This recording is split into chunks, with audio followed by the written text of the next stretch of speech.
Das duas, uma. Ou de fato as pessoas são incapazes de raciocinar, ou essas pesquisas são muito suspeitas.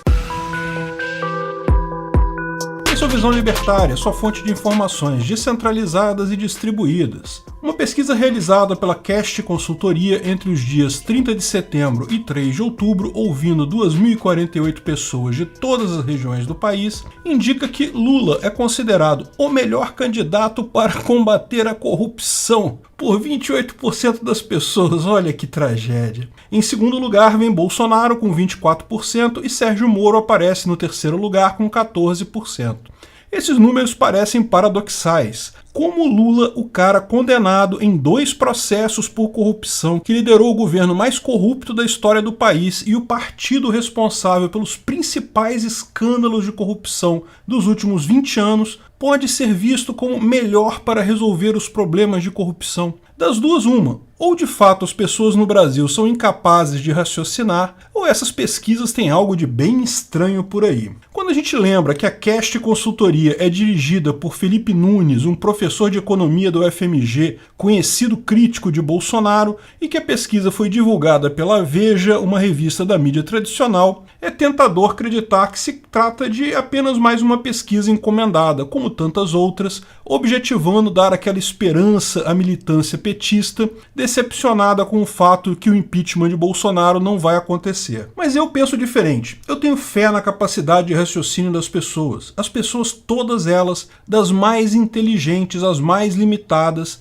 têm uma capacidade muito similar de raciocínio e dedução lógica. Tipicamente, o que muda entre uma pessoa que toma boas decisões, que faz bons investimentos, que se dá bem na vida, e uma pessoa que toma decisões ruins, que se perde na miséria, se perde no vício, é que a primeira tem mais informações, tem mais dados. O que faz a diferença nunca é a capacidade de raciocinar. O que muda é a quantidade das informações. Existe, na nossa cultura brasileira, uma tendência muito grande à autodepreciação. Eu lembro de uma piada que eu ouvia na época da escola, que Deus teria dividido o mundo e falado: nessa terra aqui eu vou colocar terremotos e vulcões, nessa aqui tornados e tsunamis, nessa outra aqui haverá um grande deserto e fome. Até que chegou no Brasil e não colocou nada. Daí São Pedro teria perguntado: mas e nessa terra aí, não vai ter vulcão, não vai ter terremoto, não vai ter nada? Ao que Deus teria respondido: espera para ver o povinho que eu vou colocar ali.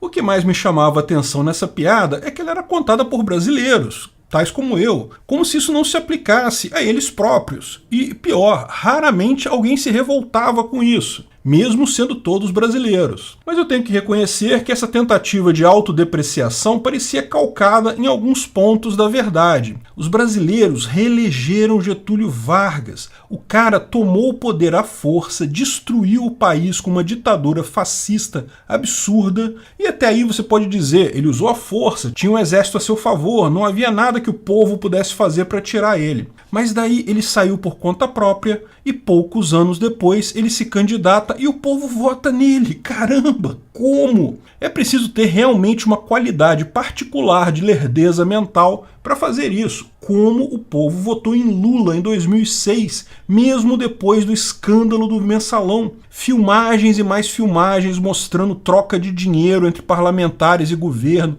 Um escândalo tão absurdo que o maior partido de oposição na época, o PSDB, achou melhor esperar a eleição, não buscar o impeachment, porque achava que Lula estava morto. Mas o povinho abençoado por Deus foi lá e votou no cara de novo, reelegeu o Molusco. Essa notícia da pesquisa da Cast só parece mais uma dessas situações em que a maldição da piada autodepreciativa brasileira se aplica cristalinamente. Lula rouba absurdamente, destrói a economia do país, faz o maior escândalo de corrupção de toda a história. Pessoas na Petrobras confessaram que receberam dinheiro, devolveram dinheiro roubado em corrupção. Listas com apelidos e sistemas de distribuição de propina são tornados públicos e os empresários confessam o que fizeram. Poucos anos depois, o povo vai lá e diz que Lula seria o ideal para combater a corrupção. Não é possível. Me desculpem os brasileiros que gostam dessa ideia de autodepreciação, mas eu não vejo isso não. O povo brasileiro, mesmo o mais humilde, mesmo o mais analfabeto e simples, tem capacidade de raciocínio e percebe o que está acontecendo, tanto quanto você. O que levou a situações como Getúlio Vargas em 1950 e reeleição de Lula em 2006 e tantos outros disparates completos tem uma explicação não na falta de raciocínio, no egoísmo ou na falta de ética inata, como alguns veem, mas sim na falta da informação. Informação centralizada acaba sendo manipulada pelo Estado. Isso é o que faz diferença. E felizmente, hoje em dia, o povo tem a informação que precisa e cada vez mais tem mais informação. Mas quem no Brasil não tem a informação de que Lula é corrupto hoje? A quem faltava em 1950 os dados de que Getúlio era um ditador fascista que só fazia besteira? Bem, lógico, é preciso trazer um outro ponto central nesse tipo de análise. O brasileiro tem algo extremamente positivo, que é a tendência de ignorar totalmente o governo. De fato, para a maior parte das pessoas aqui, importa muito pouco quem é o parasita que está tentando parasitar ele. Pouco importa também as regras idiotas paridas por turmas de idiotas enquadrilhados no Congresso. Em países europeus, os indivíduos fazem grandes protestos contra as leis absurdas paridas por seus parasitas. Aqui o pessoal desobedece. Isso, do meu ponto de vista, é algo extremamente positivo, mostra que somos superiores a eles. Porque, no final das contas, governo não é e nunca foi uma organização que surge do povo, algo que nós temos que decidir os destinos. Não, o governo é uma quadrilha mafiosa cujo objetivo é apenas roubar o povo para avançar seus próprios interesses. E é assim aqui e em qualquer lugar do mundo. Os brasileiros apenas percebem isso de forma mais clara. A melhor saída é sempre ignorar o Estado. E daí vem um socialista do Instituto de Pesquisa enchendo o saco do cara um ano antes da eleição, perguntando em quem ele votaria na eleição de 2022, quem ele acha que seria melhor para combater a corrupção.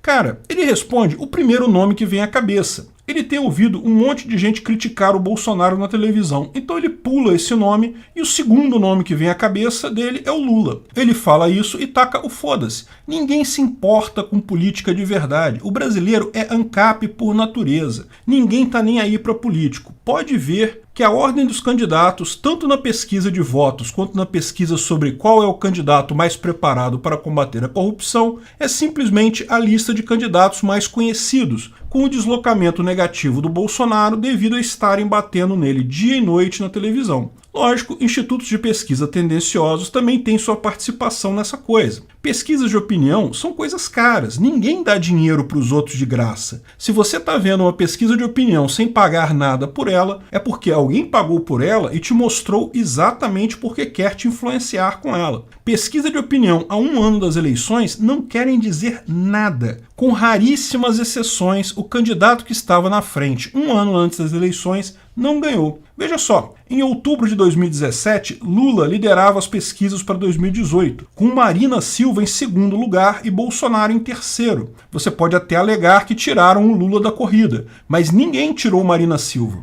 E ela estava à frente de Bolsonaro um ano antes. Em 2013, em outubro, Dilma ganhava no primeiro turno com folga. De fato, ela até ganhou em 2014, mas foi um sufoco danado. Em 2009, não fizeram pesquisas em outubro, mas em setembro de 2009, Serra ganhava da Dilma com 20 pontos de diferença. Em agosto de 2005, Serra estava 9 pontos à frente de Lula para a eleição de 2006. E por aí vai. Existe um motivo pelo qual ninguém leva a sério pesquisas um ano antes da eleição. Elas não significam nada, ou significam apenas o interesse dos partidos de esquerda hoje de não desanimar a militância deles. É positivo para os institutos de pesquisa também, porque eles recebem uma grana para fazer essas pesquisas e não precisam se preocupar muito. Afinal, se o instituto faz uma pesquisa na boca de urna ou poucas semanas antes da eleição, é sempre arriscado. Bem ou mal, o resultado real dos votos vai sair como um controle de qualidade daquela pesquisa. Agora, fazer pesquisa um ano antes é tranquilíssimo. Se o resultado for totalmente diferente, como sempre foi, ninguém se importa. Mudaram as opiniões. O fato é que o brasileiro nunca esteve tão bem servido de informações como hoje. A informação descentralizada e distribuída chega cada vez mais a cada vez mais pessoas, e tendo informações à vontade, informações amplas, as pessoas tendem a tomar a decisão correta. O que diferencia do seu oponente que pensa diferente de você não é o raciocínio, nunca é o raciocínio, sempre são os dados ou então interesses ocultos. Raciocínio é sempre o mesmo. Hoje batem no Bolsonaro dia e noite na televisão. Na eleição, no ano que vem, vai ter gente batendo no Lula também, batendo no Dória, batendo até no Moro. Lembrando que foi o governo do Lula, como Dória afundou São Paulo na pobreza e as várias traições de Moro. Bolsonaro ainda pode contar com a força da máquina pública, que nunca é desprezível no Brasil. Dilma só se reelegeu em 2014 por isso. Então, deixe os esquerdosos ficarem achando que o povo perdoou Lula. Eles vão receber o recado correto em 2022. Hoje, o brasileiro tem muito mais informação que em 2006, muito mais que em 1950, e é isso que deixa a esquerda tão nervosa e preocupada. Obrigado por sua audiência. Esse artigo foi sugerido por Essa Pauta Custou 99 Satoshis, escrito e narrado por Peter Turguniev. Esse vídeo foi um oferecimento de armataweb.com, cloud e serviços de data center, 100% de compromisso com a satisfação e privacidade dos clientes. Aceitamos Bitcoin, veja o link na descrição do vídeo. Se você gostou desse vídeo, clique no like e compartilhe ele em suas redes sociais. Se inscreva no canal para nos ajudar, clicando no botão vermelho abaixo. Se quiser ser avisado de novos vídeos, clique no sininho ao lado. Se você quiser comprar camisas e outros itens do Visão Libertária, veja nossos itens no site Pimenta no Café, pimentanocafé.com.br/Visão Libertária, tudo junto sem acento, ou clique no link da descrição. Até a próxima!